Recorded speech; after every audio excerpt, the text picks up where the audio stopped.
শীতকালে সবজির যে কতটা টেস্ট, যারা সবজি খায় না তারা কিন্তু এটা জানে না। শীতকালীন একটা সবজির মধ্যে ফুলকপি কিন্তু সবাই কম বেশি অনেক পছন্দ করে। আসসালামু আলাইকুম, আমি সুমাইয়া শম্পা। আজকে আমি আপনাদের সাথে শেয়ার করব ফুলকপি এবং মাছের মাথা দিয়ে একটা রেসিপি। ফুলকপি দিয়ে মাছের মাথা রান্না করলে খেতে কিন্তু অসম্ভব মজা লাগে। এই রেসিপিটি তৈরির জন্য আমি একটা ফুলকপি নিয়েছি, সাথে 4টা মাছের মাথা নিয়েছি। স্বাদ মতো লবণ দিয়ে নিলাম, হাফ চা চামচ হলুদ গুঁড়া, হাফ চা চামচ মরিচের গুঁড়া। সবগুলো উপকরণ দিয়ে আমি মাছের মাথার সাথে খুব ভালোভাবে একটু মিক্সড করে নেব। মাছ ভাজার সময় যদি মরিচের গুঁড়াটা দেওয়া যায় তাহলে মাছের কালারটা কিন্তু খুব দারুণ আসে। ফুলকপি দিয়ে এভাবে যদি মাছের মাথা রান্না করা যায়, অবশ্যই কিন্তু ফ্রেশ ফুলকপি হতে হবে। গরম কড়াইয়ে আমি পরিমাণ মতো সরিষার তেল দিয়ে নিচ্ছি। তেল গরম হয়ে আসলে আমি মাছের মাথাগুলা ভেজে নেব। আপনারা যারা যারা আমার এই রেসিপিটা দেখতেছেন কিন্তু এখনও লাইক দেন নাই, প্লিজ একটা লাইক দিয়ে দেবেন। ফুলকপিটা কিন্তু একেবারে ফ্রেশ ফুলকপি। এটা অবশ্যই গ্রাম থেকে আমার মামাতো দুলাভাই নিয়ে এসেছিল।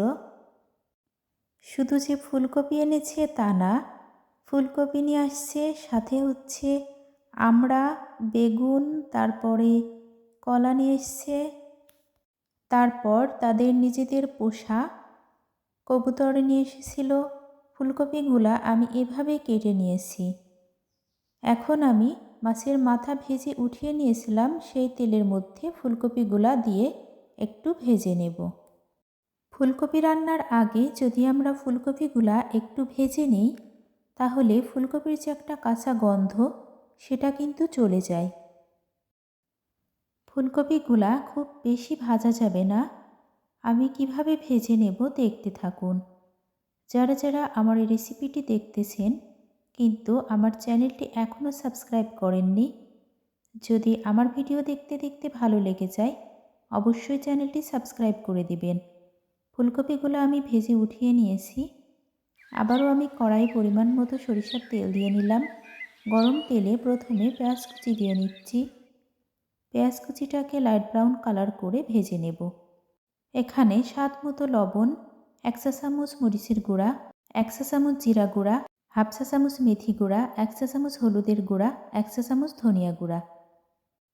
এখন আমি এই কড়াইয়ের মধ্যে মশলাগুলোকে দিয়ে নেব। তারপর সামান্য একটু পানি দিয়ে মশলাটাকে আমি খুব ভালোভাবে কষিয়ে নেব। যেহেতু আমি গুঁড়া মশলা ব্যবহার করতেছি তার জন্য একটু পানি দিয়ে নিতে হবে। অনেক সময় দেখা যায় মশলাটা পুড়ে যেতে পারে পানিটা না দিলে। মশলাটা কষানো হয়ে গিয়েছে, এখন আমি ভেজে রাখা ফুলকপিগুলো দিয়ে নিলাম। এটাকেও মশলার সাথে খুব ভালোভাবে কষিয়ে নেব। শীতের দিনে আপনারা এভাবে ফুলকপি দিয়ে মাছের মাথা রান্না করে খেয়ে দেখতে পারেন, অনেক বেশি টেস্টি হয়। ফুলকপিগুলো কষানো হয়ে গিয়েছে, এখন আমি ফুলকপি সিদ্ধ হওয়া পরিমাণ পানি দিয়ে নিলাম। ফুলকপিটা যখন হাফ সিদ্ধ হয়ে আসবে তখন আমি ভেজে রাখা মাছের মাথাগুলা দিয়ে নেব। আগে থেকে যদি আমি মাছের মাথাগুলা দিয়ে দিই তাহলে দেখা যায় ভেঙে যেতে পারে। ফুলকপিগুলা হাফ সিদ্ধ হয়ে এসেছে, এখন আমি মাছের মাথাগুলা দিয়ে নেব। তারপর খুব ভালোভাবে একটু নাড়া দিয়ে নেব। ফিরে আসবো 10 মিনিট পর, ততক্ষণ সঙ্গে থাকুন। ফিরে আসলাম 10 মিনিট পর। তরকারিটা হয়ে এসেছে, এখন আমি সার্ভিং ডিশে পরিবেশন করে নেব। আমি এমনিতেই ফুলকপিটা খুব বেশি পছন্দ করি, আর মাছের মাথা দিয়ে রান্না করলে সেটা কিন্তু আমার অনেক বেশি পছন্দ। আশা করি আমার আজকের রেসিপিটা আপনাদের কাছে অনেক বেশি ভালো লাগবে। আর যদি অনেক বেশি ভালো লেগে থাকে ফ্রেন্ডস অ্যান্ড ফ্যামিলিদের মাঝে অবশ্যই শেয়ার করবেন। যারা যারা প্রথম থেকে শেষ পর্যন্ত আমার এই রেসিপিটি দেখতেছেন তাদের সবাইকে অসংখ্য অসংখ্য ধন্যবাদ। আসসালামু আলাইকুম রহমতুল্লাহি ওয়া বারাকাতুহু। আল্লাহ হাফেজ।